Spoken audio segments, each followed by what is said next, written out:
Assalamualaikum sahabat semuanya. Semoga kita senantiasa diberi kesehatan dan kelancaran rizkinya. Amin ya Rabbal Alamin. Abu Nawas dan unta yang keras kepala. Pada suatu hari, Abu Nawas memutuskan untuk pergi ke pasar di kota sebelah dengan menaiki untanya yang terkenal keras kepala. Unta ini bernama Qaswah. Dia mempunyai kebiasaan aneh. Dia hanya bergerak kalau merasa ada sesuatu yang menarik di depannya. Kalau tidak, dia akan berhenti dan duduk manis di tengah jalan, seakan-akan sedang menikmati pemandangan. Saat itu, pasar di kota sebelah sedang mengadakan bazar besar-besaran, dan Abu Nawas sangat bersemangat ingin melihat barang unik yang dijual di sana. Dengan mengenakan turban kebesarannya dan membawa kantong koin peraknya, dia pun menaiki Qaswah. Perjalanan awalnya lancar sampai mereka tiba di tengah gurun pasir yang luas. Disinilah Qaswah mulai menunjukkan sifat keras kepalanya. Tiba-tiba dia berhenti menoleh ke belakang dan duduk dengan tenang. Abu Nawas menggeleng-gelengkan kepala dan mencoba mengajaknya bicara. Qaswah, ayo bergerak, pasar sudah dekat. Ada banyak makanan lezat dan barang menarik di sana. Namun Qaswah hanya diam tak bergerak sambil mengunyah rumput kering yang dia temukan entah dari mana. Abu Nawas tahu dia harus menggunakan kecerdikannya untuk menghadapi unta keras kepala ini. Maka dia turun dari punggung Qaswah dan berpura-pura mencari sesuatu di dalam tasnya.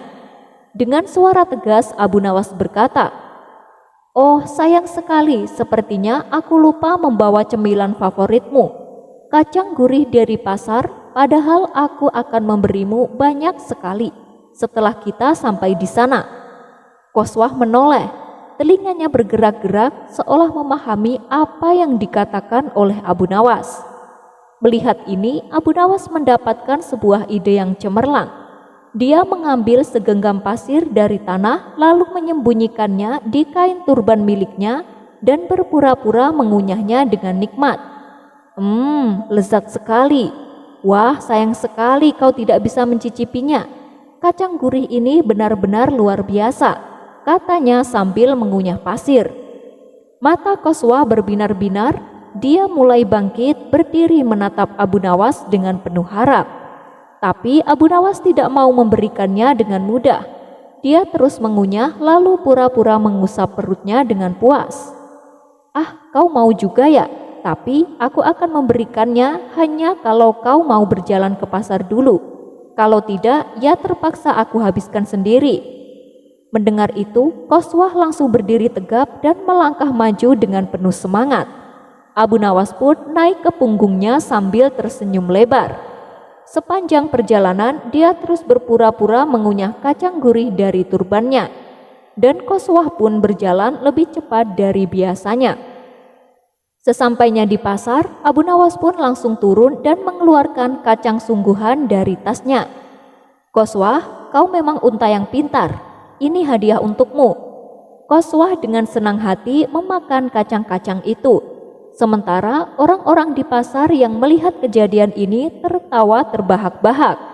Mereka tahu bahwa bau Abu Nawas selalu punya cara cerdik untuk menghadapi situasi apapun. Salah seorang pedagang mendekati Abu Nawas dan berkata, "Wahai Abu Nawas, kau sungguh bijaksana dan cerdik.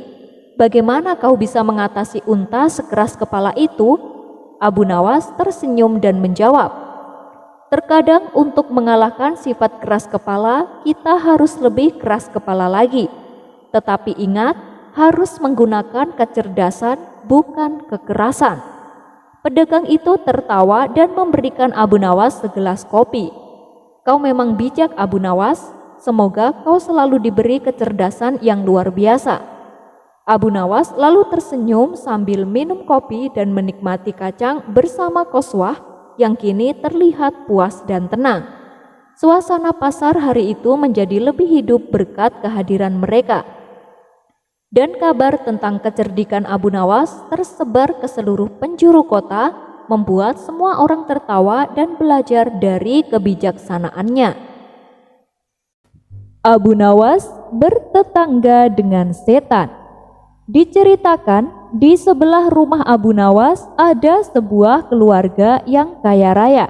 Mereka adalah keluarga ateis. Ateis adalah suatu ajaran yang tidak percaya adanya Tuhan. Meski demikian, antara Abu Nawas dengan tetangganya itu hidup rukun dan saling menghormati. Bahkan tak jarang tetangganya itu sering mengirimi Abu Nawas makanan. Begitu pula dengan Abu Nawas. Apabila melihat tetangganya kerepotan, ia dengan sigap langsung membantunya. Terkadang Abu Nawas mendapat upah besar atas perbuatannya tersebut. Namun Abu Nawas selalu menolaknya. "Sudah Abu Nawas, terima saja. Ini adalah rezeki untukmu. Kau tak boleh menolak rezeki," kata tetangganya memaksa. Akhirnya Abu Nawas pun menerimanya. Tapi ada satu hal yang membuat tetangganya itu tidak suka dengan Abu Nawas. Pasalnya setiap kali ia memberikan makanan, Abu Nawas selalu mengucapkan Alhamdulillah. Begitu pula saat memberikannya uang. Menurutnya apa yang Abu Nawas terima adalah pemberian darinya, bukan pemberian dari Tuhannya. Harusnya ia berkata dengan ucapan terima kasih, bukan Alhamdulillah. Namun rasa tidak sukanya ini sengaja ia tutup-tutupi, sehingga Abu Nawas tak mengetahuinya. Aku sebenarnya kasihan sama Abu Nawas. Hidup beragama tapi dalam kemiskinan. Padahal dia itu orangnya baik dan jujur. Andai saja dia mau jadi ateis sepertiku, akan kuberikan separuh dari kekayaanku, gumamnya dalam hati. Kemudian terbesit di benaknya sebuah rencana untuk meruntuhkan keyakinan Abu Nawas. Akan tetapi setelah berbagai cara dilakukan, iman Abu Nawas sama sekali tidak goyah. Ia tetap teguh dengan keyakinannya. Merasa usahanya tidak membuahkan hasil, tetangganya itu pun mulai putus asa. Dan ketidaksukaannya kepada Abu Nawas mulai ia tunjukkan secara terang-terangan.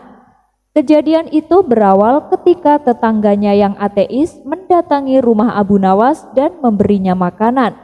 Sebagai penganut Islam yang taat, Abu Nawas tak lupa mengucapkan Alhamdulillah. Tiba-tiba tetangganya itu menjadi emosi.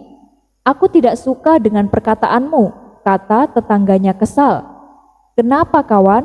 Apakah ada yang salah dengan ucapanku?" tanya Abu Nawas. "Kamu kan bisa bilang terima kasih. Kenapa tidak itu saja yang diucapkan?" balas tetangganya. Karena tak ingin terjadi pertengkaran, Abu Nawas pun mengalah dan menanggapinya dengan senyuman. "Ya sudah, aku minta maaf. Alhamdulillah dan terima kasih aku ucapkan kepadamu," tutur Abu Nawas. "Percuma kau katakan itu. Aku kecewa padamu Abu Nawas. Aku menyesal telah mengenalmu," kata tetangganya dan pergi berlalu. Mendengar hal itu, Abu Nawas menjadi heran. Ia tak tahu kesalahan apa yang diperbuatnya, sehingga tetangganya itu menjadi tidak suka kepadanya. Setelah merenung cukup lama, barulah Abu Nawas tahu atas perubahan sikap tetangganya, di mana beberapa hari belakangan ini ia mencoba membujuk Abu Nawas agar meninggalkan keyakinannya. Namun karena usahanya telah gagal, ia pun menjadi tidak suka kepada Abu Nawas. Dan cara yang dilakukannya pun sangat halus dan tidak terduga. Oleh sebab itulah Abu Nawas sampai tak menyadarinya. Dan semenjak kejadian itu, hubungan keduanya menjadi renggang. Sebenarnya Abu Nawas sudah berusaha untuk tetap menjalin silaturahmi. Akan tetapi sepertinya tetangganya itu malah justru menjauhinya. Dalam hati Abu Nawas berkata, "Biarlah, lebih baik aku kehilangan satu kawan baik daripada aku harus kehilangan agamaku. Aku tak mungkin menjadi ateis seperti dia." Hingga pada suatu malam, Abu Nawas merasakan lapar yang amat sangat karena seharian ia belum makan. Sedangkan ia tak punya uang sepeser pun untuk membeli makanan. Mau minta kepada tetangganya yang ateis itu juga tidak mungkin. Akhirnya selepas sholat Isya, Abu Nawas memanjatkan doa. Ya Allah, berilah saya rizki. Malam ini saya sangat lapar dan saya tidak punya apapun untuk dimakan, kata Abu Nawas dalam doanya. Rupanya doa Abu Nawas ini didengar oleh tetangganya yang ateis tersebut. Maka muncullah rencana usil untuk mengerjai Abu Nawas. Akan aku kerjai dia dan membuktikan kepadanya bahwa Tuhannya tidak bisa memberinya makanan, pikir tetangganya. Kemudian tetangganya itu pergi ke warung untuk membeli beberapa potong roti. Roti tersebut lalu dimasukkan ke dalam kantong besar. Tak lupa ia juga menyelipkan kertas di dalamnya, di mana kertas itu terdapat tulisan yang berbunyi, makanan ini bukan dari Tuhanmu, melainkan dari tetanggamu yang ateis. Sepulangnya dari warung, ia meletakkan kantong besar tersebut tepat di depan pintu rumah Abu Nawas. Tetangga ateis itu lalu mengetuk pintunya dan langsung bersembunyi di balik semak-semak. Ia ingin tahu apa reaksi Abu Nawas ketika menerima pemberian darinya. Sementara Abu Nawas yang sedang khusyuk berdoa segera menghentikan doanya karena ia mendengar pintu rumahnya diketuk. Ketika Abu Nawas membuka pintu, ia terkejut melihat ada kantong besar di depannya. Karena penasaran, ia segera membuka kantong tersebut. Setelah dibuka, ternyata isinya beberapa roti yang lezat. Abu Nawas pun langsung bersujud sebagai tanda rasa syukurnya. Alhamdulillah ya Allah, Engkau telah mengabulkan doaku, ucap Abu Nawas. Dan saat ia mengambil salah satu roti, ia melihat ada secarik kertas yang terselip di antara tumpukan roti. Begitu ia mengambil dan membacanya, Abu Nawas sempat kaget dibuatnya. Makanan ini bukan dari Tuhanmu, melainkan dari tetanggamu yang ateis. Sejenak Abu Nawas terdiam sambil mengamati di sekelilingnya. Dia pasti sedang mengawasiku. Dia kembali mencoba menggoyahkan imanku, pikir Abu Nawas. Kemudian terbesit sebuah ide untuk balik mengerjainya. Dengan suara lantang Abu Nawas berteriak, "Terima kasih ya Allah, Engkau telah mengirimiku makanan melalui setan, dan setan itu pula yang membayarkan semua makanan ini." Mendengar hal itu, tetangganya pun menjadi geram. Ia tak menyangka disebut setan oleh Abu Nawas. Kurang ajar, bukannya berterima kasih padaku, tapi malah berterima kasih kepada Tuhannya. Malah aku disebutnya sebagai setan, gerutunya dalam hati. Abu Nawas dan kuda perang. Alkisah, suatu hari Sultan memanggil Abu Nawas ke istana. Ada acara besar di kerajaan, yaitu kompetisi kuda perang. Setiap bangsawan diundang untuk menunjukkan kuda perang terbaik mereka.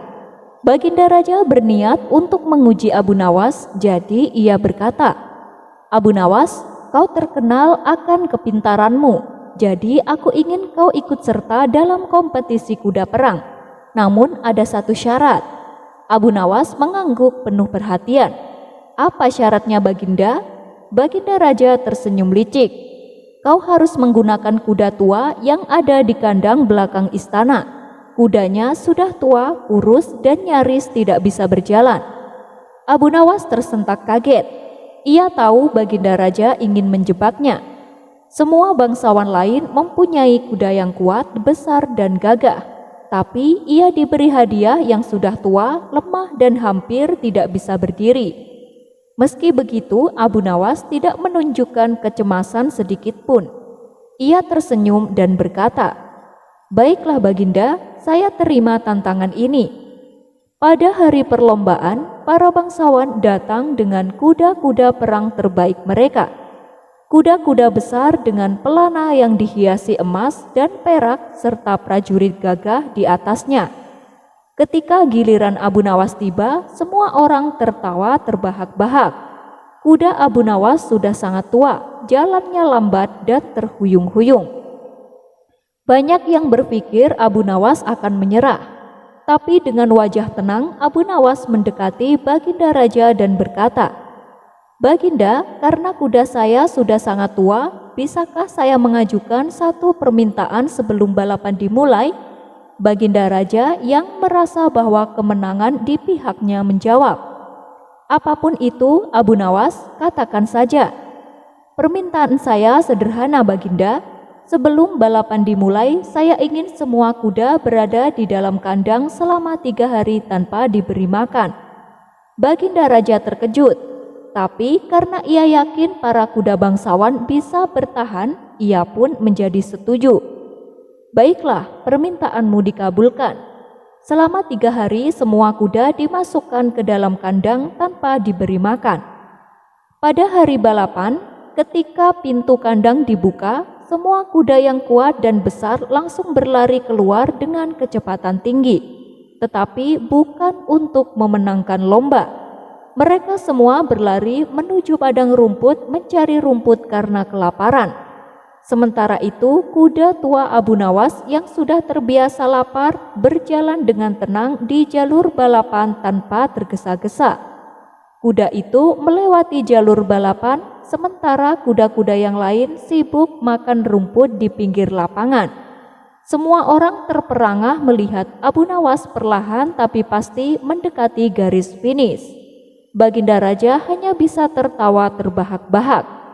"Abu Nawas, kau sungguh tak pernah kehabisan akal." Abu Nawas tersenyum bijak dan menjawab, "Baginda, dalam perang bukan hanya kekuatan fisik yang dibutuhkan, tetapi juga kesabaran dan strategi.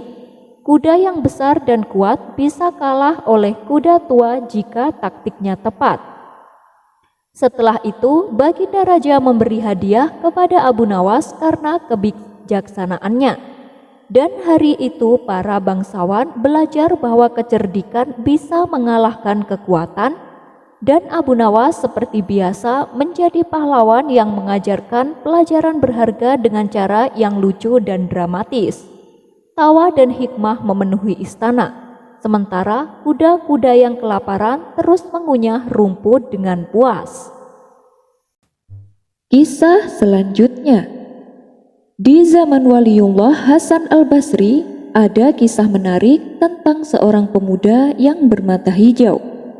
Diceritakan oleh Syekh Ibnu Hajar al-Asqalani, suatu ketika saat Hasan al-Basri berceramah di hadapan jamaahnya, tiba-tiba datang seorang pemuda yang matanya berwarna hijau. Hasan al-Basri terus memperhatikan mata orang itu penuh dengan heran, sebab matanya aneh, tidak seperti orang pada umumnya.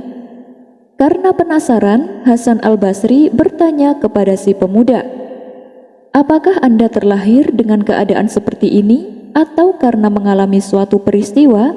tanya Hasan al-Basri. Pemuda yang baru datang itu menjawab, "Memangnya engkau kenal denganku, wahai Abu Sa'id?" Abu Sa'id adalah nama panggilan untuk Hasan al-Basri.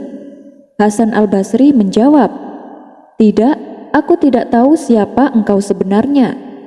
Kemudian orang tersebut memperkenalkan dirinya di hadapan semua jamaah yang hadir. Hasan al-Basri lalu meminta kepada si pemuda untuk menceritakan kisahnya. Pemuda itu lantas bercerita, "Pada mulanya saya berencana pergi ke negara Cina dengan menggunakan perahu. Namun ketika perahu sedang berlayar di tengah lautan, tiba-tiba angin bertiup kencang. Terjadilah ombak yang begitu hebat. Perahu yang aku tumpangi menjadi terbalik. Semua penumpang tidak ada yang selamat kecuali aku. Rupanya ajalku belum tiba. Allah masih mentakdirkan aku untuk tetap hidup.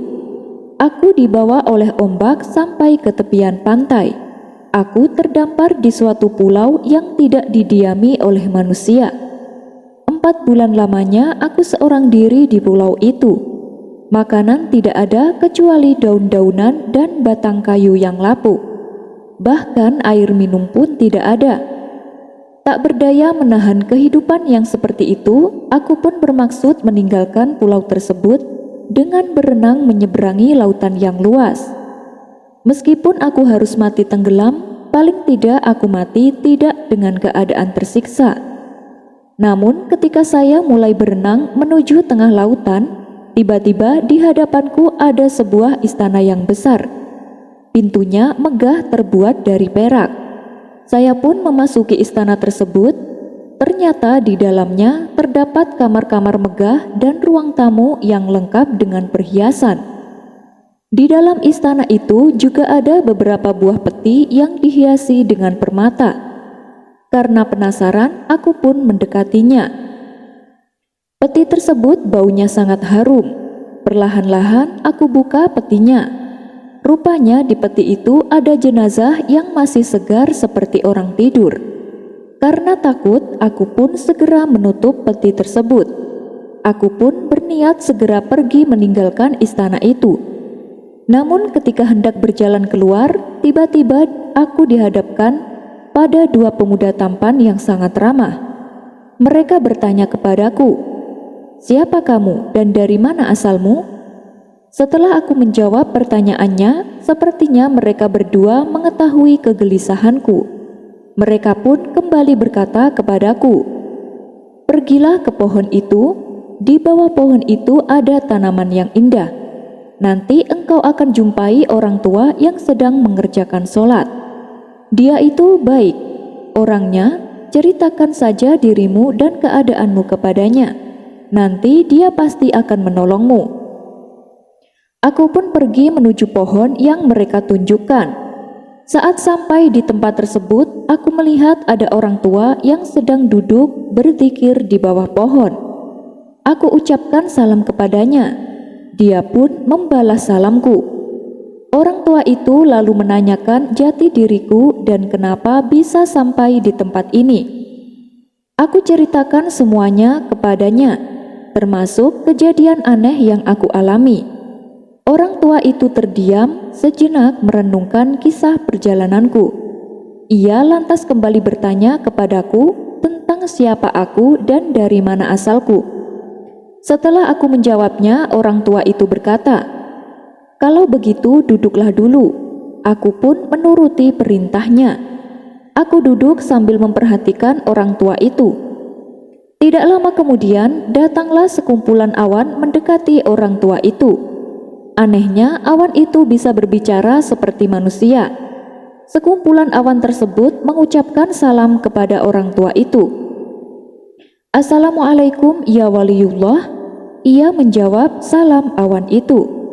Kemudian awan itu berhenti di hadapannya. "Kemana engkau hendak pergi?" tanya orang tua itu kepada awan. Awan itu menjawab, "Aku mau pergi ke kampung ini dan kampung ini." Awan itu lalu pergi meninggalkan orang tua tersebut. Tak lama kemudian datang lagi sekumpulan awan yang lain menghampiri orang tua itu. "Kemana engkau hendak pergi?" tanya orang tua itu kepada awan. Awan itu menjawab, "Aku mau pergi ke kota Basroh." Orang tua itu kembali berkata, "Kalau begitu turunlah dulu."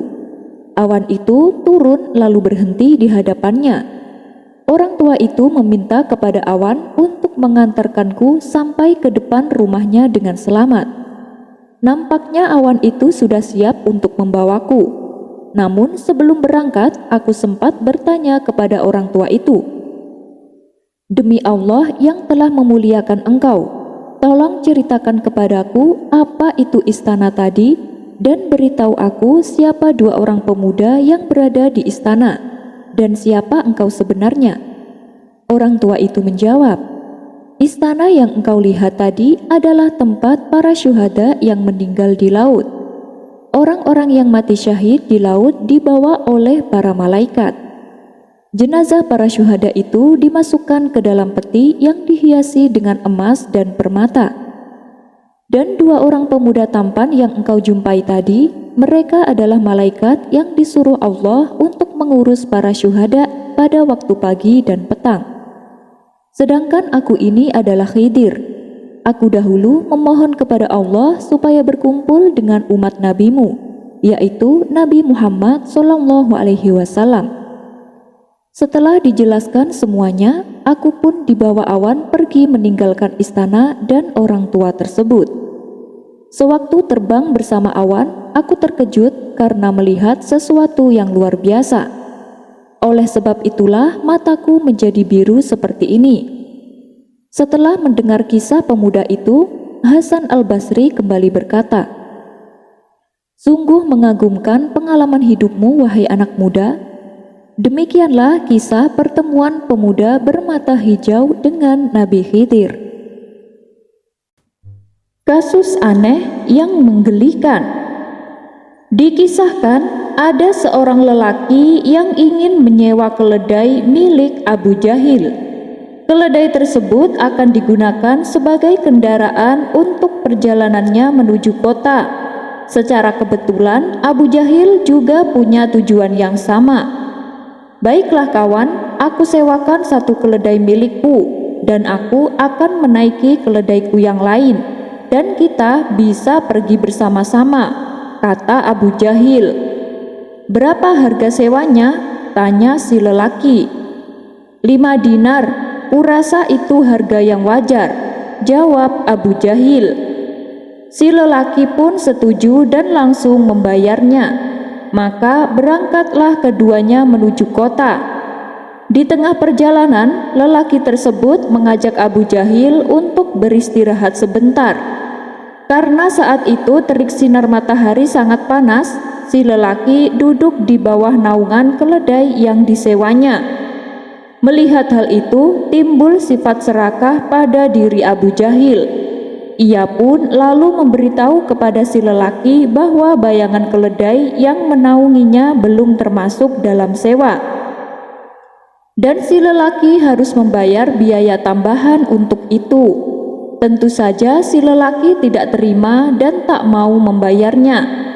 Akhirnya terjadilah pertengkaran antara keduanya. Karena tak ada yang mau mengalah, pertengkaran pun semakin memanas.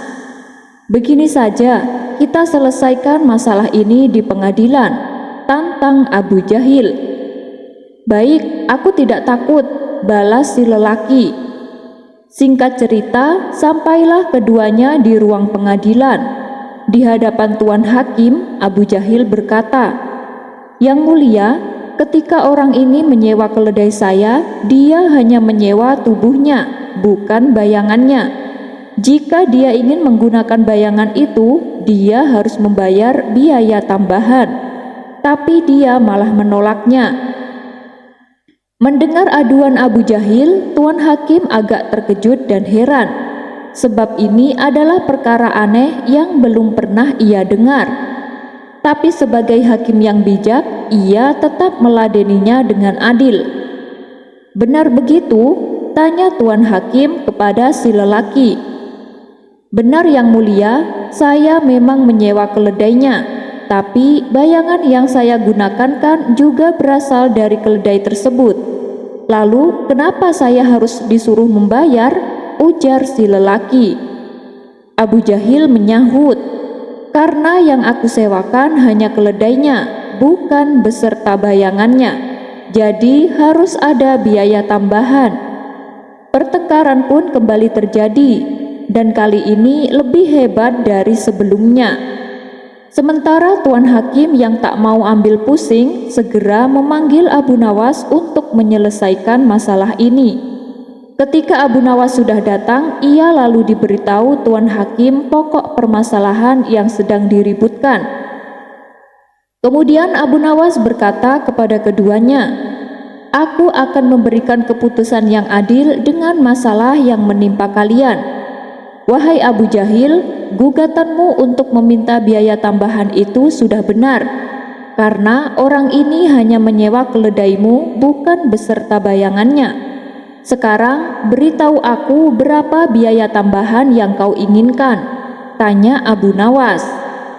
"Sama seperti harga sewa keledai, yaitu 5 dinar, jawab Abu Jahil. "Dan kamu keluarkan uang 5 dinarmu, perintah Abu Nawas kepada si lelaki. "Tapi ini hanya sisa uang yang aku miliki. Kalau aku memberikannya, besok anak dan istriku akan makan apa?" kata si lelaki menahan tangisnya. "Sudah, turuti saja perintahku," tegas Abu Nawas. Akhirnya terpaksa si lelaki mengeluarkan uang 5 dinar dan menyerahkannya kepada Abu Nawas. "Wahai Abu Jahil, sekarang ikut aku keluar," ajak Abu Nawas. Ketika keduanya sudah berada di luar halaman, Abu Nawas menunjukkan bayangan uang akibat terkena sinar matahari. "Hai Abu Jahil, kau lihat bayangan uang yang aku pegang. Silakan ambil bayangan itu sebagai biaya tambahannya," kata Abu Nawas. "Kenapa seperti itu? Yang aku minta uangnya, bukan bayangannya," protes Abu Jahil. "Dengar ya Abu Jahil, sewa keledai dibayar pakai uang sewa. Bayangan keledai juga dibayar pakai bayangan uang," jelas Abu Nawas. Mendengar hal itu, Abu Jahil pun merasa kecewa. Rencana busuknya untuk mendapatkan uang tambahan menjadi gagal gara-gara akal cerdik Abu Nawas. Sementara si lelaki yang tadinya bersedih kini menjadi ceria karena uang 5 dinarnya bisa kembali. Kisah selanjutnya. Dikisahkan, di suatu daerah hiduplah seorang pemuda soleh. Ia habiskan hampir semua waktunya untuk beribadah kepada Allah. Kebaikan akhlak dan budi pekertinya membuat dirinya dihormati dan disegani oleh masyarakat. Pada suatu ketika, datanglah sekelompok orang ke rumah si pemuda. Mereka mengabarkan bahwa di tempat mereka terdapat pohon besar yang menjadi sesembahan masyarakat. Masyarakat menjadikan pohon tersebut sebagai Tuhan, karena setiap hajatnya selalu dikabulkan. Mendengar itu, si pemuda merasa murka. Ia berjanji tidak akan membiarkan hal ini berlarut-larut. Esok paginya, si pemuda berangkat menuju tempat di mana pohon tersebut berada, dengan membawa kapak di tangannya. Si pemuda berencana menebang pohon yang menjadi sesembahan orang-orang.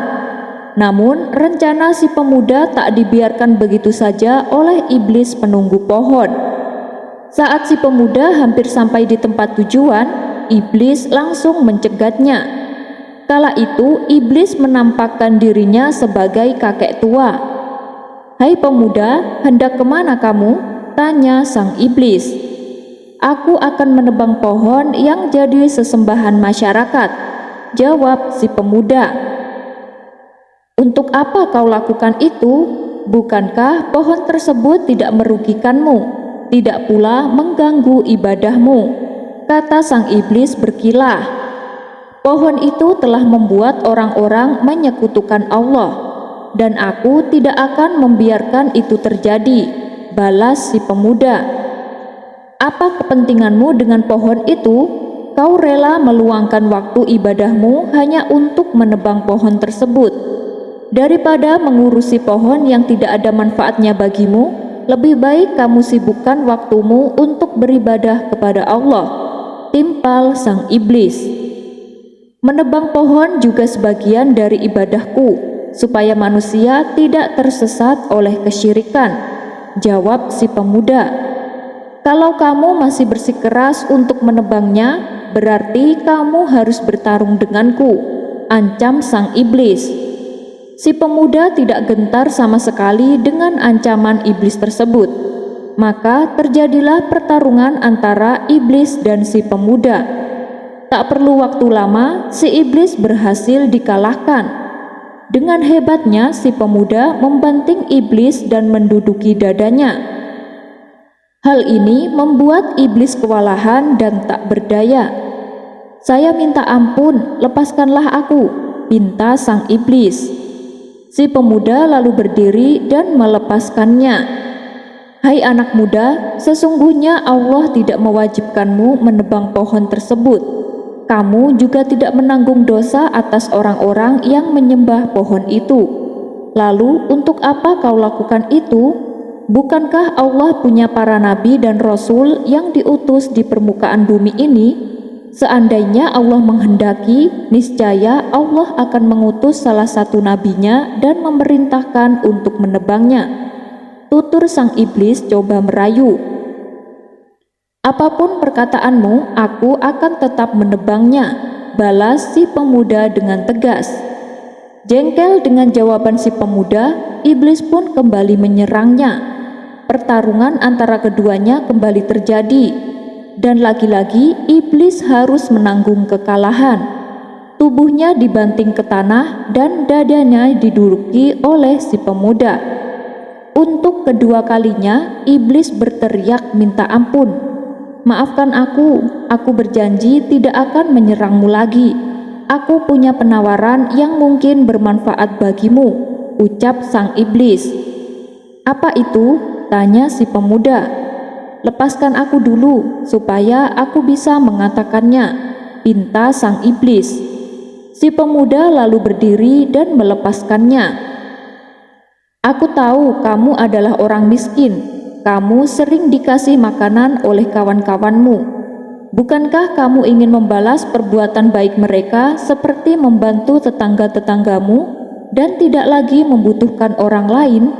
Rayu sang iblis kepada si pemuda. Iya, itu memang benar, kata si pemuda mengiyakan. Kalau begitu, pulanglah dan tinggalkanlah urusan ini. Setiap malam nanti aku akan meletakkan 2 dinar di bawah kepalamu. Saat pagi hari kamu bisa mengambilnya, lalu membelanjakannya untuk dirimu dan keluargamu, serta menyedekahkan untuk teman-temanmu. Hal itu tentu akan lebih bermanfaat bagimu dan bagi kaum muslimin, ketimbang menebang pohon yang disembah ini. Apabila kamu menebangnya, hal itu tidak akan membahayakan mereka dan tidak pula memberi manfaat atas teman-temanmu, ujar sang iblis menjelaskan. Sejenak si pemuda terdiam merenungi kata-kata iblis. Yang diucapkan orang ini benar juga. Aku memang bukanlah seorang nabi, sehingga aku tidak wajib menebang pohon ini. Lagi pula Allah pun tidak memerintahkan aku untuk menebangnya, sehingga aku tidak akan berdosa apabila membiarkannya. Dan apa yang ditawarkan memang lebih banyak manfaatnya, pikir si pemuda dalam hati. Baiklah, aku terima tawaranmu, ucap si pemuda. Ia pun lalu pulang ke rumahnya dan tidak jadi menebang pohon. Hari pertama saat ia terbangun dari tidurnya, si pemuda mendapati 2 dinar di bawah kepalanya. Lalu si pemuda mengambil uang tersebut untuk kebutuhan hidupnya. Begitu pula pada keesokan harinya. Akan tetapi pada hari ketiga, ketika ia terbangun dari tidurnya, dia tidak mendapati sesuatu apapun. Merasa kecewa atas kejadian itu, si pemuda menjadi marah dan mengambil kapaknya. Kurang ajar, dia tidak menepati janji, kata si pemuda penuh emosi. Ia pun lalu pergi untuk menebang pohon yang menjadi sesembahan masyarakat. Tapi iblis langsung mencegatnya di tengah jalan dengan menyamar sebagai lelaki tua. Iblis bertanya kepada si pemuda, "Mau kemana kamu?" tanya sang iblis. "Aku akan menebang pohon itu," jawab si pemuda.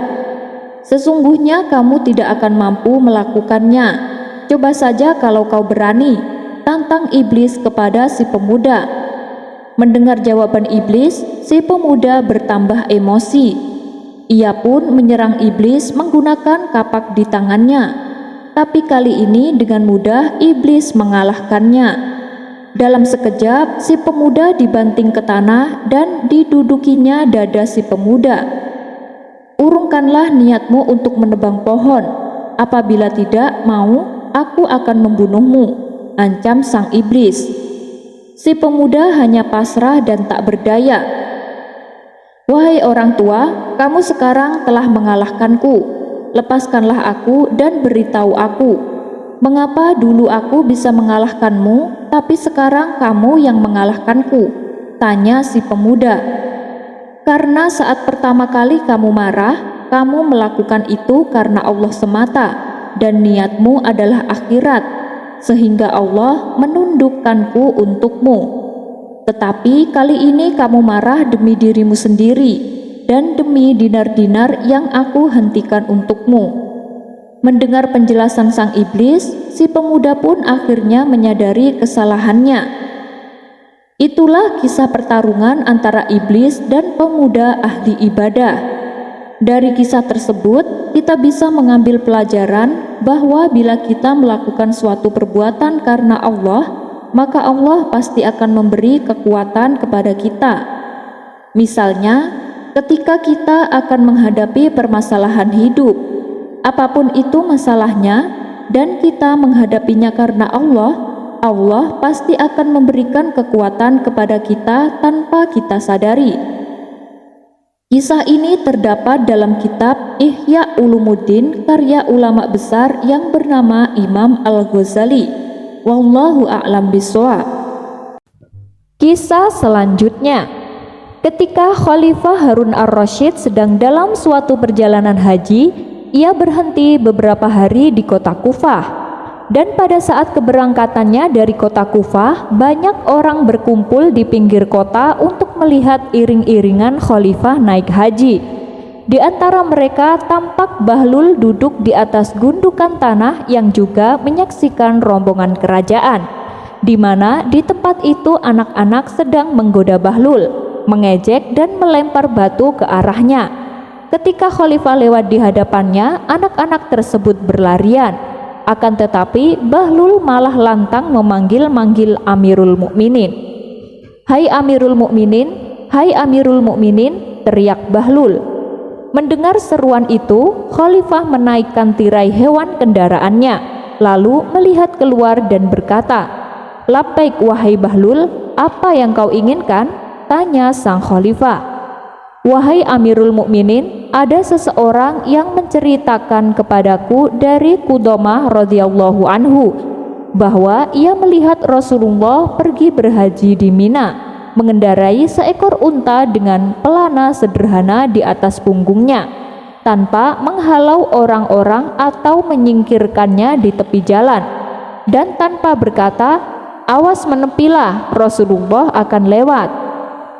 Wahai Amirul Mukminin, akan lebih baik bagimu jika engkau juga berkendaraan dengan rendah hati, bukannya dengan keangkuhan."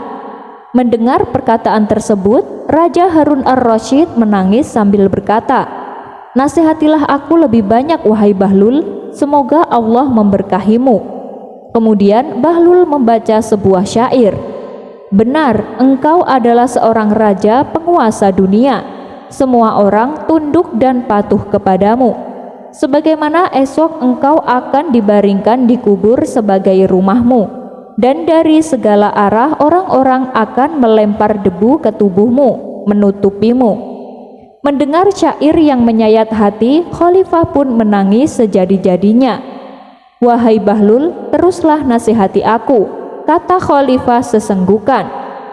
"Wahai Amirul Mukminin, jika Allah mengaruniakan kemakmuran dan kehidupan jasmani kepada seseorang, lalu ia menggunakan hartanya di jalan Allah dan melindungi kecantikannya dari dosa, maka namanya akan dicatat dalam daftar Allah sebagai golongan orang-orang yang soleh," tutur Bahlul menasihati.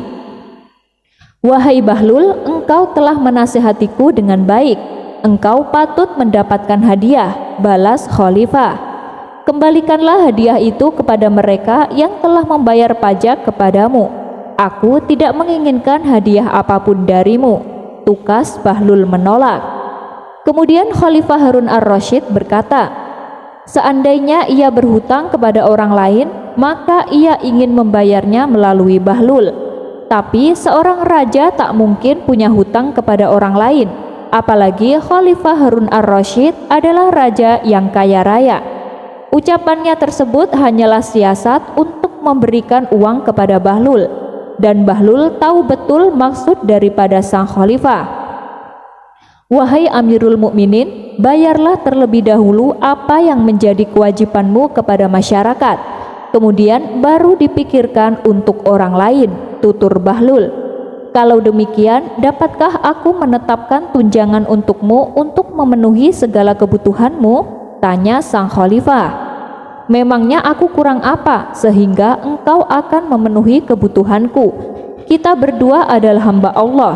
Aneh sekali jika Allah memenuhi segala kebutuhanmu tetapi tidak memenuhi kebutuhanku.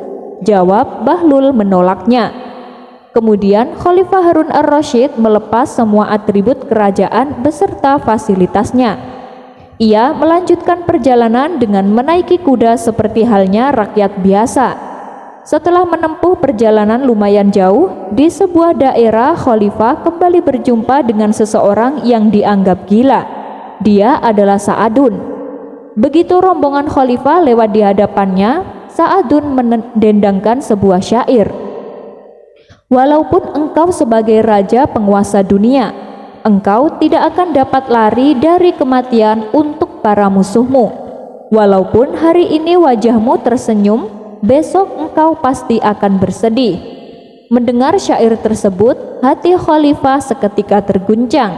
Ia menangis berderai air mata hingga jatuh pingsan. Sampai-sampai ia tidak dapat menunaikan 3 sholat fardu tepat pada waktunya. Khalifah Harun ar-Rasyid mempunyai cincin yang stempelnya bertuliskan segala kekuasaan dan kebesarannya hanya milik Allah. Hal ini kata Maulana Muhammad Zakaria Al-Kandahlawi menunjukkan pandangannya terhadap keagungan dari kekuasaan Allah yang tiada batas. Kisah selanjutnya dikisahkan ada 3 orang waliullah yang sedang mengadakan perjalanan. Mereka adalah Abu Bakar Al-Mukri, Imam Tabarani, dan Abu Syekh radhiyallahu anhu. Adapun tujuan perjalanan mereka yaitu menuju kota Madinah Al-Mukarramah.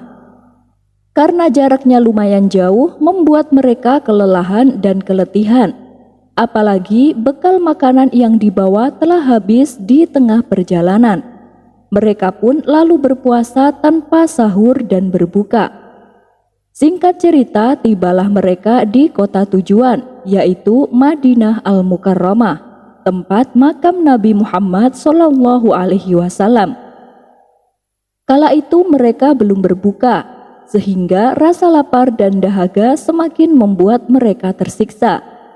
Kemudian pada malam harinya, tepat waktu menjelang Isya, Abu Bakar mendatangi makam Rasulullah. "Wahai Rasulullah, kami lapar," kata Abu Bakar. Setelah berkata demikian, Abu Bakar kembali ke tempat kawan-kawannya.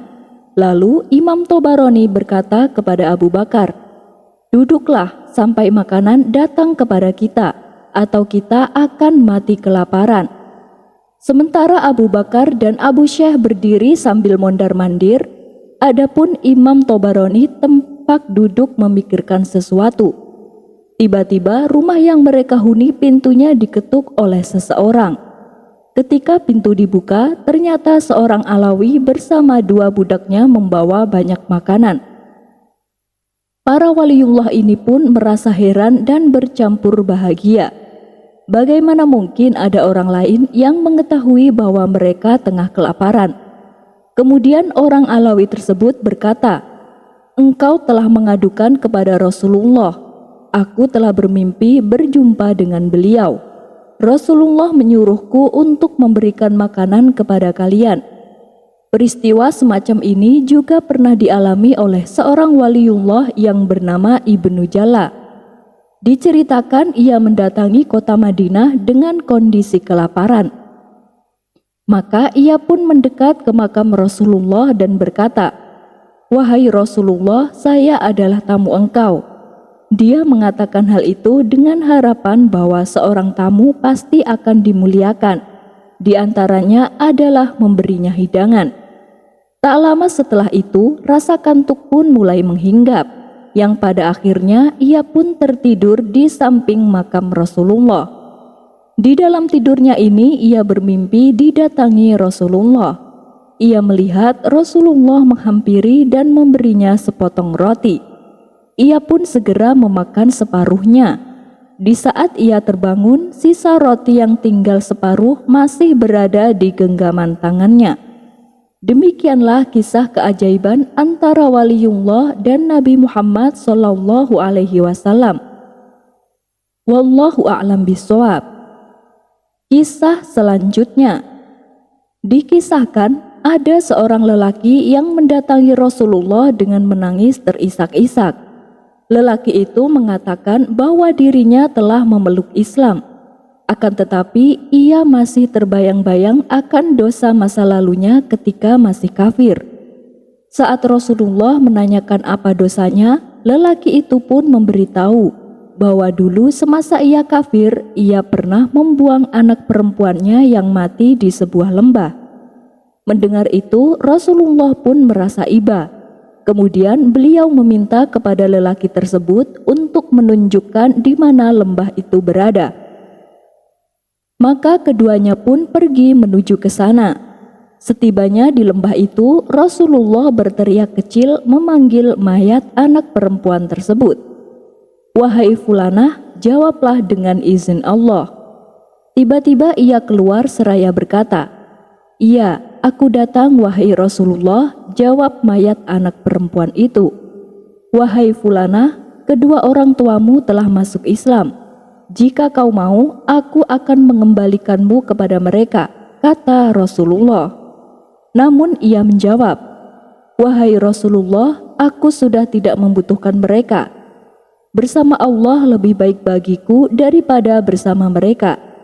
Itulah salah satu mukjizat Rasulullah dari sekian banyak mukjizat yang dimilikinya. Wallahu a'lam bishawab. Kisah selanjutnya, Raja Harun ar-Rasyid dan orang gembel. Dikisahkan pada masa pemerintahan Raja Harun ar-Rasyid terjadi kemarau panjang yang berlangsung selama 1 tahun yang berdampak pada krisis ekonomi. Penduduk kelaparan lantaran paceklik, hampir-hampir negeri itu mengalami kehancuran. Akhirnya penduduk bersepakat untuk melakukan sholat istisqa. Namun beberapa kali sholat istisqa dilaksanakan, hujan yang diinginkan tak kunjung turun. Hingga pada suatu ketika, saat mereka berkumpul di tanah lapang, tiba-tiba datanglah seorang lelaki tua. Pakaiannya compang-camping, penampilannya kumal dan kusut perawakannya. Ia membawa 2 anak perempuan yang wajahnya berseri-seri dan bersih. Keduanya sangatlah pemalu. Kemudian salah satu warga menghampiri lelaki tua tersebut dan mengucapkan salam. Lelaki tua itu pun membalasnya. Lalu lelaki tua yang berpenampilan gembel berkata di hadapan orang-orang yang berkumpul, "Untuk apa kamu sekalian berkumpul di tempat ini?" Mereka menjawab, "Wahai orang tua, kami keluar ke padang pasir ini untuk berdoa kepada Allah, agar Allah menurunkan hujan kepada kami. Tapi sampai saat ini Allah belum berkenan mengabulkan doa-doa kami." Lelaki tua itu kembali berkata, "Adakah Allah pergi dari Madinah meninggalkan kalian sehingga kalian keluar ke padang pasir ini untuk memohon kepadanya? Apakah kalian tidak mendengar firman-Nya, Allah bersama kalian dimanapun kalian berada, dan Allah Maha melihat kepada apapun yang kalian lakukan?" Setelah kejadian itu, cerita tentang laki-laki berpakaian gembel sampai juga ke telinga Khalifah Harun ar-Rasyid. Beliau pun berkata, "Ini adalah perkataan seorang kekasih Allah." Kemudian Khalifah memerintahkan para pengawal agar mencari lelaki tua tersebut dan dihadapkan kepadanya. Singkat cerita, datanglah lelaki tua itu ke istana. Khalifah pun segera menyambutnya, menjabat tangannya dan mempersilahkan duduk di sampingnya. Lalu Khalifah Harun ar-Rasyid berkata kepadanya, "Wahai orang tua, berdoalah kepada Allah agar menurunkan hujan kepada kami, supaya engkau mempunyai kedudukan tinggi di sisi Allah." Mendengar permintaan rajanya, laki-laki tua itu hanya tersenyum. "Wahai Amirul Mukminin, apakah engkau ingin aku doakan kepada Tuhanku?" tanya laki-laki tersebut. "Iya, doakanlah kami," jawab Khalifah Harun ar-Rasyid. Lelaki tua tersebut lalu memerintahkan sang khalifah untuk mengumpulkan semua rakyatnya dan menyuruhnya sholat taubat 2 rakaat. Setelah semua perintahnya selesai dilaksanakan, lelaki tua itu berdiri di tengah tanah lapang dan menjalankan sholat 2 rakaat. Ketika selesai salam, ia memegang kedua anak perempuannya dari sisi kiri dan sisi kanan. Lalu ia membentangkan tangannya seraya berdoa. Doa-doa yang diucapkan terdengar aneh, jarang diketahui oleh orang-orang. Tapi belum selesai ia berdoa, tiba-tiba langit tertutup awan gelap yang menimbulkan guntur serta kilat. Kemudian turunlah hujan dengan lebatnya. Khalifah Harun ar-Rasyid beserta seluruh penduduk sangat gembira dan saling berucap rasa syukur. Sampai-sampai mereka tak menyadari bahwa lelaki tua dan kedua anak perempuannya sudah tidak berada di tempatnya. 3 hari kemudian, Khalifah Harun ar-Rasyid memerintahkan beberapa pengawal untuk kembali mencari lelaki itu. "Carilah orang itu dan bawakan ke hadapanku," perintah Khalifah Harun ar-Rasyid kepada para pengawal istana. Awalnya mereka sangat kesulitan karena lelaki tua yang dicarinya tidak berada di rumahnya. Tapi setelah dicari ke berbagai tempat, akhirnya mereka menemukannya. Lelaki tua tersebut terlihat sedang bersujud di tengah padang pasir dengan didampingi kedua anak perempuannya yang berdiri tepat di samping ayahnya.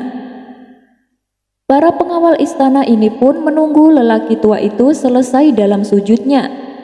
Akan tetapi setelah ditunggu cukup lama, ia masih saja dalam keadaan bersujud. Mereka pun lalu bertanya kepada kedua anak perempuannya, "Mengapa ayahmu tidak mengangkat kepalanya?" Kedua putrinya menjawab, "Kebiasaan ayahku ketika sujud kepada Allah tidak mengangkat kepalanya sampai 3 hari." Sontak hal ini membuat mereka terkejut. Akhirnya mereka memutuskan untuk kembali ke istana. Ketika hal ini disampaikan kepada Raja Harun ar-Rasyid, seketika ia menangis seraya berdoa, "Wahai Tuhanku, aku memohon dan bertawasul kepadamu dengan kehormatan orang-orang soleh, agar Engkau memberikan pemberian kepada kami." Demikianlah kisah Raja Harun ar-Rasyid dengan lelaki tua yang berpenampilan gembel. Rezeki dipatok ayam. Dikisahkan, Abu Nawas mendapat tugas baru dari Baginda Raja. Ia diperintah untuk jaga malam di sebuah gudang penyimpanan. Awalnya Abu Nawas sempat menolak karena pada pagi harinya ia harus bekerja. Akan tetapi karena diiming-imingi bayaran besar, Abu Nawas pun menerima tugas tersebut. Dan sejak saat itu, setiap pagi ia tak lagi pergi ke hutan mencari kayu bakar. Ia gunakan waktu paginya untuk tidur. Tetangga Abu Nawas yang biasa berangkat bersama ke hutan, kini terpaksa pergi sendirian. Tetangganya mengira bahwa Abu Nawas sering nongkrong begadang hingga larut malam, sehingga ia bangun kesiangan. Pada suatu ketika, tetangganya itu mencoba menasihati Abu Nawas. "Wahai Abu Nawas, tahukah engkau bahwa sebaiknya kita bangun sebagi mungkin?" kata tetangganya. "Kenapa memangnya?" tanya Abu Nawas. "Ya, seperti kata pepatah, orang yang bangun kesiangan rezekinya dipatok ayam," jawab tetangganya. "Maaf kawan, tapi aku tak yakin apakah bangun pagi akan bermanfaat untukku. Lagi pula ayam kan makan cacing, bukan makan rezeki manusia," balas Abu Nawas. Abu Nawas, sudah kukira engkau akan berkata demikian. Tapi dengarkanlah ini wahai Abu Nawas. Beberapa hari yang lalu aku terbangun saat matahari terbit dan pergi berjalan-jalan keluar. Dalam perjalanan, aku menemukan sebuah cincin emas yang tergeletak di tanah. Aku yakin bahwa cincin itu terjatuh pada malam sebelumnya. Coba kalau aku tidak bangun pagi-pagi, tentu aku tidak akan mendapatkan rezeki berupa cincin emas, ujar tetangganya. Aku rasa kau hanya mengada-ada, kawan, karena tadi malam aku berada di jalan yang sama, tapi aku tidak melihat cincin emas itu, sahut Abu Nawas. Baiklah, tapi menurutku hal itu tidak ada hubungannya sama sekali dengan bangun pagi-pagi, kata Abu Nawas melanjutkan. Loh, kenapa tidak? Bisa saja itu terjadi, tanya tetangganya. Coba kau pikir, orang yang kehilangan cincin emas pasti akan bangun jauh lebih pagi darimu, jawab Abu Nawas. Mendengar itu, tetangganya tersebut seketika menjadi bengong. Ia pun memilih pergi dan meninggalkan Abu Nawas. Kisah selanjutnya. Di zaman Waliullah Hasan al-Basri ada kisah menarik tentang seorang pemuda yang bermata hijau.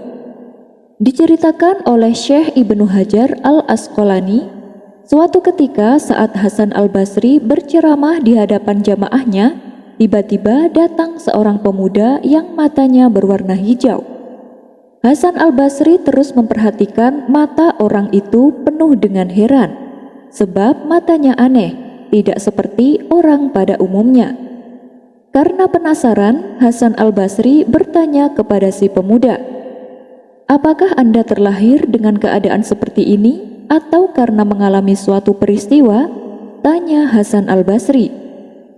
Pemuda yang baru datang itu menjawab, "Memangnya engkau kenal denganku, wahai Abu Sa'id?" Abu Sa'id adalah nama panggilan untuk Hasan al-Basri. Hasan al-Basri menjawab, "Tidak, aku tidak tahu siapa engkau sebenarnya."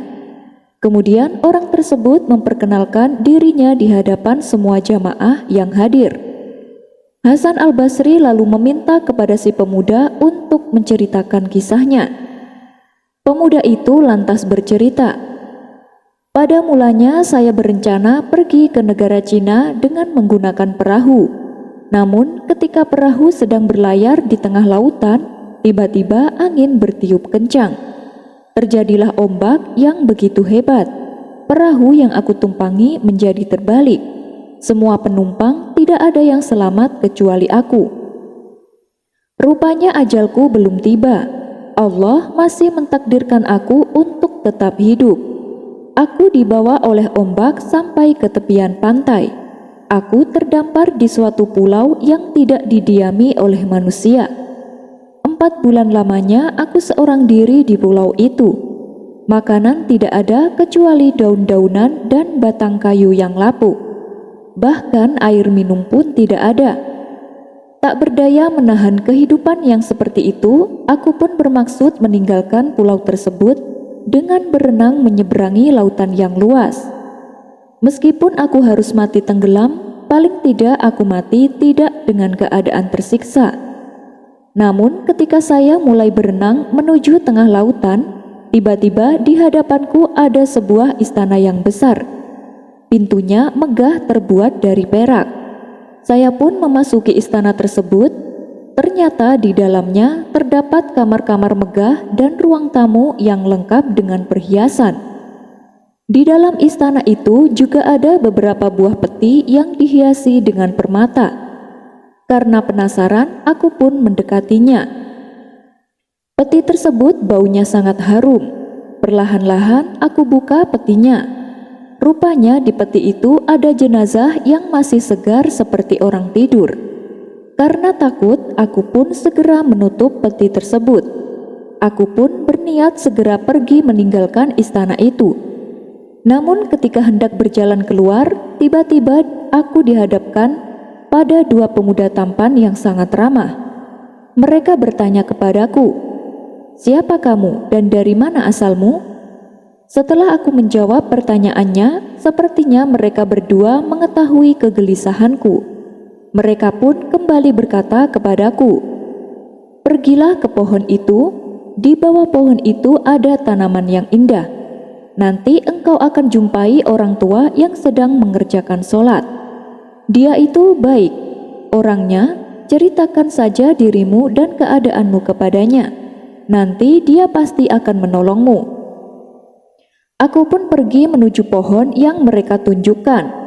Saat sampai di tempat tersebut, aku melihat ada orang tua yang sedang duduk berzikir di bawah pohon. Aku ucapkan salam kepadanya. Dia pun membalas salamku. Orang tua itu lalu menanyakan jati diriku dan kenapa bisa sampai di tempat ini. Aku ceritakan semuanya kepadanya, termasuk kejadian aneh yang aku alami. Orang tua itu terdiam sejenak merenungkan kisah perjalananku. Ia lantas kembali bertanya kepadaku tentang siapa aku dan dari mana asalku. Setelah aku menjawabnya, orang tua itu berkata, "Kalau begitu duduklah dulu." Aku pun menuruti perintahnya. Aku duduk sambil memperhatikan orang tua itu. Tidak lama kemudian, datanglah sekumpulan awan mendekati orang tua itu. Anehnya, awan itu bisa berbicara seperti manusia. Sekumpulan awan tersebut mengucapkan salam kepada orang tua itu. "Assalamualaikum ya waliullah." Ia menjawab salam awan itu. Kemudian awan itu berhenti di hadapannya. "Kemana engkau hendak pergi?" tanya orang tua itu kepada awan. Awan itu menjawab, "Aku mau pergi ke kampung ini dan kampung ini." Awan itu lalu pergi meninggalkan orang tua tersebut. Tak lama kemudian, datang lagi sekumpulan awan yang lain menghampiri orang tua itu. "Kemana engkau hendak pergi?" tanya orang tua itu kepada awan. Awan itu menjawab, "Aku mau pergi ke kota Basroh." Orang tua itu kembali berkata, "Kalau begitu turunlah dulu." Awan itu turun lalu berhenti di hadapannya. Orang tua itu meminta kepada awan untuk mengantarkanku sampai ke depan rumahnya dengan selamat. Nampaknya awan itu sudah siap untuk membawaku. Namun sebelum berangkat, aku sempat bertanya kepada orang tua itu, "Demi Allah yang telah memuliakan engkau, tolong ceritakan kepadaku apa itu istana tadi dan beritahu aku siapa dua orang pemuda yang berada di istana dan siapa engkau sebenarnya." Orang tua itu menjawab, "Istana yang engkau lihat tadi adalah tempat para syuhada yang meninggal di laut. Orang-orang yang mati syahid di laut dibawa oleh para malaikat. Jenazah para syuhada itu dimasukkan ke dalam peti yang dihiasi dengan emas dan permata. Dan dua orang pemuda tampan yang engkau jumpai tadi, mereka adalah malaikat yang disuruh Allah untuk mengurus para syuhada pada waktu pagi dan petang. Sedangkan aku ini adalah Khidir. Aku dahulu memohon kepada Allah supaya berkumpul dengan umat nabimu, yaitu Nabi Muhammad SAW. Setelah dijelaskan semuanya, aku pun dibawa awan pergi meninggalkan istana dan orang tua tersebut. Sewaktu terbang bersama awan, aku terkejut karena melihat sesuatu yang luar biasa. Oleh sebab itulah mataku menjadi biru seperti ini. Setelah mendengar kisah pemuda itu, Hasan Al-Basri kembali berkata, "Sungguh mengagumkan pengalaman hidupmu, wahai anak muda. Demikianlah kisah pertemuan pemuda bermata hijau dengan Nabi Khidir." Kisah selanjutnya. Setelah Abu Jahil dipenjara akibat ulahnya yang memfitnah Abu Nawas mencuri keledai, beberapa bulan kemudian Abu Jahil dibebaskan dari penjara. Ia pun mulai insaf. Abu Jahil ingin memperbaiki perilakunya. Tentu saja hal ini membuat Abu Nawas menyambutnya dengan hangat.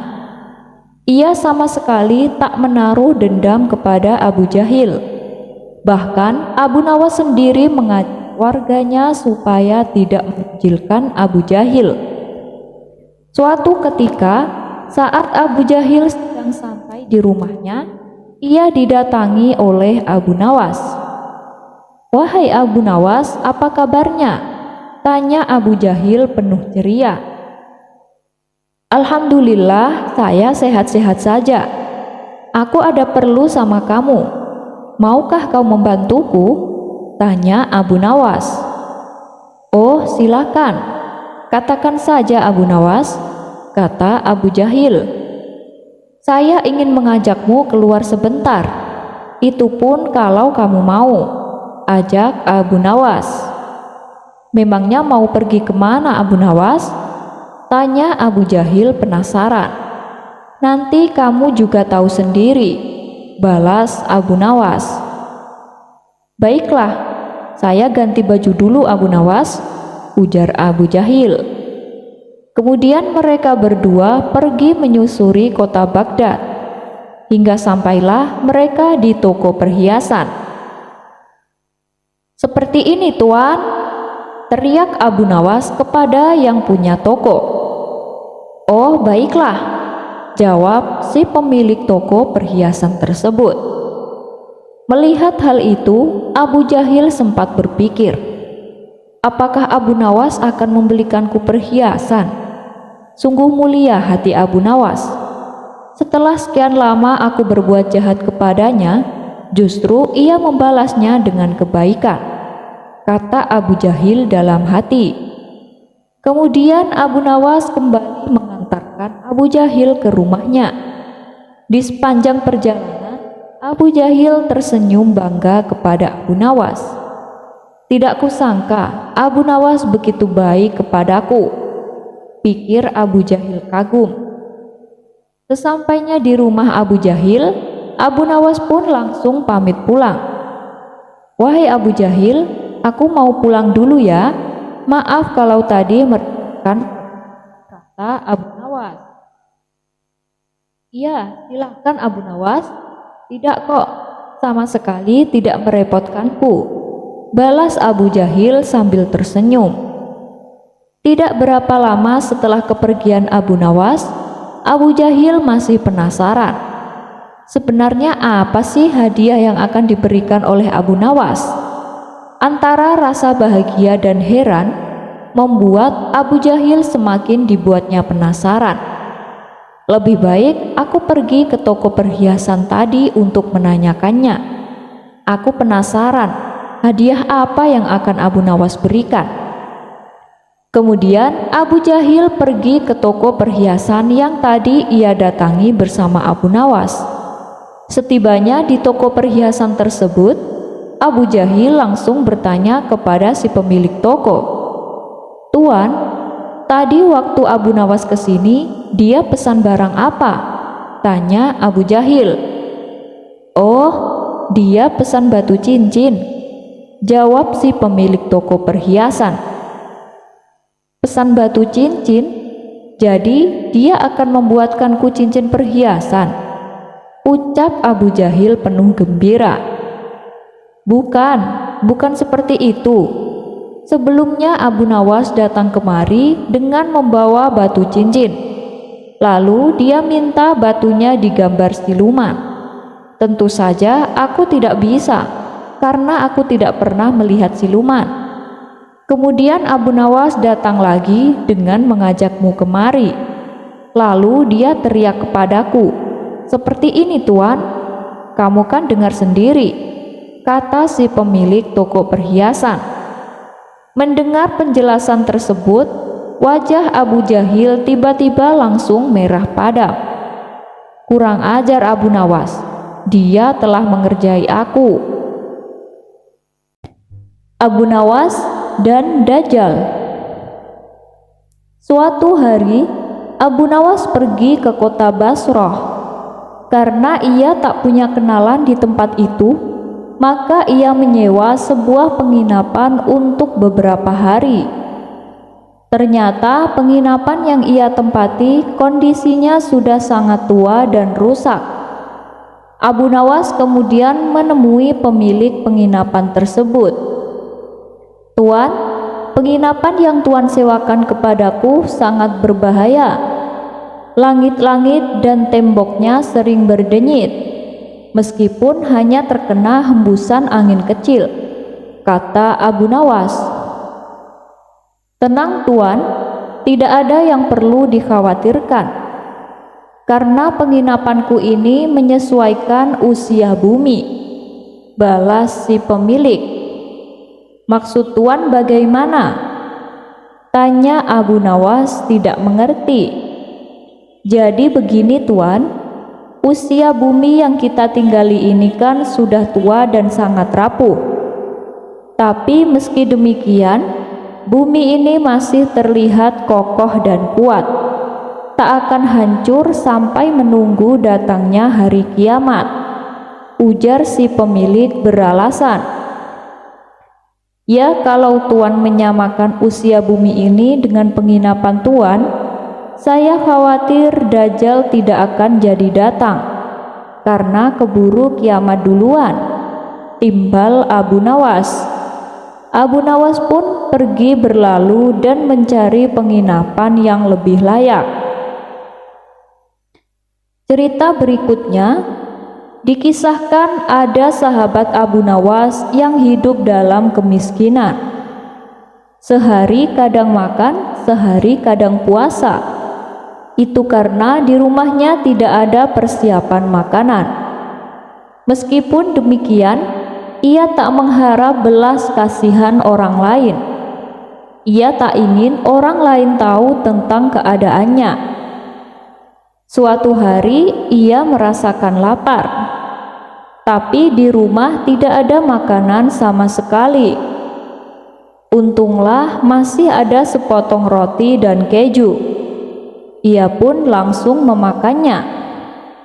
Saat ia makan, serpihan keju kecil menempel di janggutnya tanpa ia sadari. Setelah menyantap habis roti dan keju tersebut, ia masih merasakan lapar. Karena potongan roti yang ia makan ukurannya lumayan kecil. Tidak berapa lama, tiba-tiba Abu Nawas datang ke rumahnya. Ia pun membukakan pintu untuk mempersilahkan Abu Nawas masuk. "Hei kawan, ayo kita makan," ajak Abu Nawas.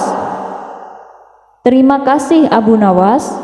Alhamdulillah barusan aku sudah makan," balasnya. "Apa yang kamu makan?" tanya Abu Nawas. "Hari ini aku makan daging burung dara, Abu Nawas," jawabnya berpura-pura. Abu Nawas tahu kalau kawannya itu berkata bohong untuk menutupi keadaan dirinya. Sekilas Abu Nawas melihat sisa keju kecil yang menempel di janggut kawannya. "Sebenarnya aku sudah tahu kalau kamu barusan saja makan daging burung dara," ujar Abu Nawas. "Bagaimana kau bisa tahu Abu Nawas?" tanya kawannya penasaran. "Ya karena aku melihat kotoran burung dara di jenggotmu," celetuk Abu Nawas. Mendengar hal itu, kawan Abu Nawas segera memegangi jenggotnya. Ia pun menemukan potongan keju kecil yang menempel di jenggotnya. Menyadari dirinya ketahuan berbohong, keduanya pun tertawa terpingkal-pingkal. Kemudian Abu Nawas memberikan uang kepada kawannya itu. "Abu Nawas, uang yang kau berikan terlalu banyak. Janganlah berlebihan seperti ini. Aku tidak mau menerimanya," tolak kawannya. "Terimalah. Ini hanya separuh dari hadiah yang aku dapatkan dari Baginda Raja," desak Abu Nawas. Kawannya pun mengucap syukur kepada Allah dan tak lupa berterima kasih kepada Abu Nawas. Abu Nawas dan burung beo. Dikisahkan Abu Nawas mempunyai burung beo yang sangat pintar. Setiap hari dengan tekun dan telaten, burung itu dilatih mengucapkan kalimat La ilaha illallah. Akhirnya dalam tempo beberapa bulan, burung beo milik Abu Nawas sangat fasih mengucapkan kalimat tersebut. Hal ini membuat orang-orang kagum dan takjub dibuatnya.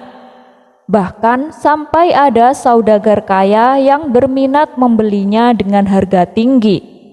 Namun Abu Nawas menolaknya. Kabar tentang burung beo Abu Nawas ini sampai juga ke telinga Baginda Raja. Maka untuk memastikannya, dipanggillah Abu Nawas ke istana untuk menghadap Baginda Raja.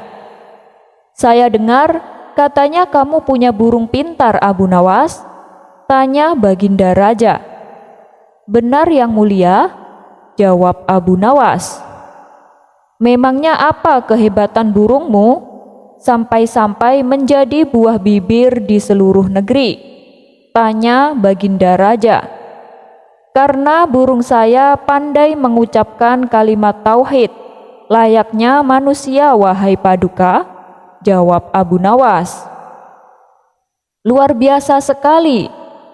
Bolehkah saya beli, Abu Nawas? Saya berani membayar dengan harga yang mahal," tanya Baginda Raja. "Maaf Paduka Yang Mulia, saya sama sekali tidak ada niatan menjual burung saya," ujar Abu Nawas. "Begini saja, saya bayar berapapun harga yang kamu minta. Bagaimana?" bujuk Baginda Raja. "Sekali lagi saya mohon maaf Paduka, saya tidak akan menjualnya," tutur Abu Nawas. Keinginan Baginda Raja untuk membeli burung Abu Nawas akhirnya tidak kesampaian. Sebab Abu Nawas bersikukuh tidak akan menjualnya dengan harga berapapun. Hari berikutnya, seperti biasa Abu Nawas membuka majelis taklim di rumahnya. Ia mengajari anak-anak mendalami ilmu agama. Di saat Abu Nawas tengah mengajar, tiba-tiba burung beonya diterkam seekor kucing. Burung beo tersebut sempat berteriak, dan ia pun harus mati oleh gigitan kucing yang kemudian dibawa kabur oleh kucing tersebut. Abu Nawas menyaksikan itu hanya bisa terdiam, karena peristiwa tersebut sangat cepat dan singkat, sehingga ia tidak sempat menolongnya. Semenjak kejadian itu, Abu Nawas sering kelihatan murung dan sering mengunci diri di dalam kamar. Tentu saja hal ini membuat murid-muridnya merasa iba. Suasana majelis tempat mengajar Abu Nawas pun kini terlihat sunyi tanpa ada aktivitas. Namun murid-murid Abu Nawas tetap saja berangkat. Mereka tetap setia menunggu kehadiran gurunya. Lalu, salah satu murid berinisiatif membelikan burung beo yang baru agar gurunya tidak lagi bersedih hati. "Saya setuju, ayo kita patungan," sahut murid yang lain. Setelah uang terkumpul, tiba-tiba Abu Nawas mendatangi majelis dan menghampiri murid-muridnya. "Kalian patungan uang untuk apa?" tanya Abu Nawas. "Kami ingin membelikan burung beo untuk guru. Kami tak ingin guru terus-menerus bersedih," jawab salah satu muridnya. Mendengar itu, Abu Nawas pun tersenyum. Kemudian dengan lemah lembut Abu Nawas berkata, "Anak-anakku sekalian, saya sangat berterima kasih karena kalian sangat memperhatikan saya. Kalian sangat peduli dengan keadaan saya. Tapi satu hal yang perlu kalian ketahui, kesedihan saya selama ini bukan karena kematian burung beo. Ketahuilah wahai anak-anakku, beberapa hari ini aku mengurung diri di kamar karena saya merenungkan satu hal. Yang aku sedihkan adalah isyarat yang diberikan oleh Allah lewat kematian burung beo. Coba kalian pikirkan, berbulan-bulan aku melatih burung beo untuk mengucapkan kalimat La ilaha illallah sampai ia fasih. Bahkan setiap jam dalam hidupnya, ia selalu mengucapkan kalimat tersebut. Tetapi menjelang kematiannya, saat diterkam kucing, yang keluar dari mulutnya justru bunyi yang lain. Saya takut nasib saya akan sama seperti burung beo itu. Selama hidup tidak pernah lepas dari kalimat La ilaha illallah, Tapi ketika meninggal dunia, yang keluar dari mulutku adalah kalimat selain itu." Mendengar penjelasan Abu Nawas, murid-muridnya hanya terdiam. Ternyata mereka telah salah faham memaknai kesedihan gurunya. Gurunya bukanlah orang yang cinta duniawi. Justru duniawinya ia jadikan nasihat bagi kehidupannya. Hari itu mereka mendapatkan pelajaran yang berharga dari gurunya. Abu Nawas bikin kapok ulama gadungan. Diceritakan ada seseorang yang mengaku sebagai ulama muncul di tengah-tengah masyarakat. Dia adalah Syekh Faqih Al-Fadil. Gaya penyampaiannya yang mudah dipahami berhasil menarik perhatian masyarakat terhadap pengetahuan yang dimilikinya. Meskipun ilmunya sering tidak sesuai dengan ajaran Islam dan kedalaman ilmu agamanya terbilang minim. Namun dengan keahlian bicaranya, ia berhasil menciptakan kesan kecerdasan di mata masyarakat. Seiring berjalannya waktu, jumlah masyarakat yang datang ke majelis pengajiannya semakin bertambah. Hingga pada suatu hari, Abu Nawas penasaran dengan sosok ulama baru tersebut. Akhirnya ia pun berangkat menuju majelis tempat Syekh Faqih mengajar. Sesampainya di sana, tampak orang-orang sudah berkumpul sedang mendengarkan tausiah Syekh Faqih. Abu Nawas pun lalu duduk di tengah-tengah para jamaah. Dengan penuh semangat, Syekh Faqih memberikan ceramah di hadapan para jamaahnya. "Wahai jamaah sekalian, hendaknya kita memahami bahwa sejatinya manusia adalah korban keadaan, bukan hasil dari pilihan.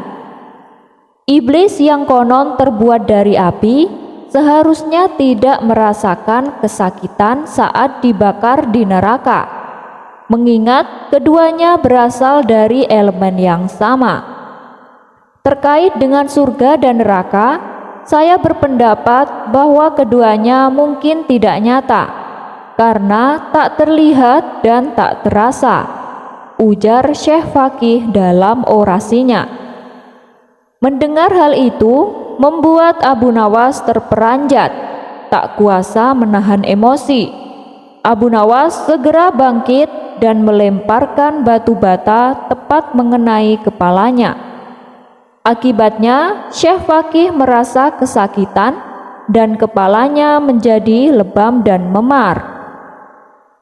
Merasa tak terima dengan tindakan Abu Nawas, Syekh Faqih memutuskan untuk mendatangi istana dan mengadukan masalahnya kepada Baginda Raja.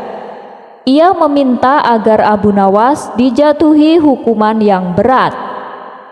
"Cepat panggil Abu Nawas ke sini. Saya ingin mendengar alasan kenapa dia berbuat seperti itu," perintah Baginda Raja kepada para pengawal. Beberapa pengawal pun berangkat untuk menjemput Abu Nawas ke istana. Singkat cerita, Abu Nawas tiba di istana dan menghadap Baginda Raja. "Hei Abu Nawas, apa yang mendorongmu hingga melukai Syekh Faqih? Apa yang membuatmu begitu marah sampai melakukan kesalahan sebesar ini?" tanya Baginda Raja kepada Abu Nawas. "Ampun Paduka yang mulia, sesungguhnya orang ini telah berkata di hadapan jamaahnya, katanya neraka tidak bisa menyakiti iblis karena sama-sama terbuat dari api. Dan ia juga mengatakan katanya tidak ada surga dan neraka karena tidak bisa dilihat dan dirasakan. Dia juga berkata bahwa manusia adalah atas paksaan, bukan atas pilihan," kata Abu Nawas. "Apakah benar kamu mengatakan itu?" tanya Baginda Raja kepada Syekh Faqih. "Benar Paduka yang mulia, saya tidak mengingkarinya. karena sesungguhnya hal itu berdasarkan dari pengetahuan dan kenyataan. Jawab Syekh Fakih. Kau dengar sendiri kan? Dia adalah orang alim dan cerdas, tapi kau malah menyakitinya, ujar Baginda Raja. Tapi Paduka, saya kan hanya menerapkan sesuai dengan 3 pernyataan yang dia sampaikan. Begini saja Paduka, izinkan saya bertanya kepada Syekh Fakih agar Paduka bisa memutuskan mana yang benar dan mana yang salah, pinta Abu Nawas. Baginda Raja kemudian mengizinkan Abu Nawas untuk bertanya kepada Syekh Fakih. Hei Fakih, bukankah kau berpendapat bahwa iblis tidak mungkin merasakan sakit saat dibakar api neraka, karena keduanya sama-sama berasal dari api? Aku melontarkanmu dengan batu bata yang terbuat dari tanah liat. Allah menciptakanmu juga dari tanah liat. Bagaimana mungkin kau bisa merasakan sakit sementara kalian berdua sama-sama terbuat dari tanah liat? Tanya Abu Nawas. Tentu saja aku merasakan sakit. Apa kau tidak lihat? Kepalaku jadi lebam dan memar karena batu bata yang kau lempar tadi. Jawab Syekh Fakih. Jadi, apakah kau merasakan sakit karena batu bata tadi? Tanya Abu Nawas memastikan. Tentu saja sakit sekali. Bahkan aku sampai tidak bisa tidur karena rasa sakit ini. Jawab Syekh Fakih. Kalau begitu, coba perlihatkan rasa sakit itu. Tanya Abu Nawas kembali. Bagaimana mungkin? Rasa sakit itu kan tidak bisa dilihat, balas Syekh Fakih. Oh begitu. Jadi selama rasa sakit itu tidak bisa diperlihatkan, maka itu adalah sesuatu yang tidak ada. Berarti rasa sakit yang kau alami adalah omong kosong. Sama halnya pernyataanmu tadi tentang neraka dan surga. Kau bilang keduanya tidak ada karena tidak bisa dilihat dan tidak bisa dirasakan, ujar Abu Nawas. Dan mengenai perbuatanku yang melemparimu dengan batu bata, sebenarnya itu semata-mata hanya menerapkan apa yang kau katakan. Kau bilang manusia didasarkan atas paksaan, bukan atas pilihan. Maka tidak ada dosa dan kesalahan bagi orang yang dipaksa. Dan perbuatanku ini atas dasar paksaan, bukan atas pilihan. Kalaulah aku bisa memilih, tentu aku akan memilih untuk diam. Tapi karena menurut pendapatmu, manusia adalah atas paksaan, ya jadi aku terpaksa melempar batu bata itu ke kepalamu, tutur Abu Nawas. Mendengar pembelaan Abu Nawas, sang ulama gadungan tak bisa berkata apa-apa dan tak berani mendebatnya. Bahkan Baginda Raja yang semula sempat membela dirinya, kini menjadi murka kepadanya. Akhirnya si ulama gadungan itu tak berani lagi untuk memberikan ceramah palsu di depan masyarakat. Sekian dulu perjumpaan kita kali ini. Sampai bertemu lagi di kisah selanjutnya. Terima kasih yang sudah subscribe dan setia menonton channel ini. Wassalamualaikum warahmatullahi wabarakatuh.